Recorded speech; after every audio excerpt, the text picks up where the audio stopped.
tulin oma vana ujumispaika vaatama ja vaatan, et siin on redelid ära viidud. Kuidas ma siis siin ujuma saan, kui redelid enam ei ole? Pean hüppama või? Issand õudne. Küll hüpata ei julge siia. Siis ma peaksin hüppama, siis ma üles ei saa, siis ma peaksin nagu ringiga minema ujuma sinna ja siis vastu voolu ja siis nagu sinna sealt välja. Issand ei. Nii vesi on ju külm, nii ei saa inimesi piinata.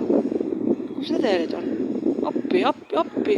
Tooge palun kohe redelid tagasi. Ma tahan ujuma tulla. Kuidas ma ujun siis nüüd, kui... Täna ei tulnud ujumas, mul on riided seljas õiged ja ma natuke külmetanud ka. Aga põhimõtteliselt tahaks tulla ujuma ja ei ole enam neid redeleid. See tähendab seda, ma pean nagu minema nagu... Selle madalasse kohta saan minna. Kuulge, pervers. See koht, ma tahan just selles kohas olla, kus siin sügav on. Siis saa nagu redelid ujuda. Palun tooge mu redelid tagasi. See on seoses omavalitsuse valimistega, et kes sama linnapea jääb eduks. Miks on redelid ära viidud? Kus on mu redelid?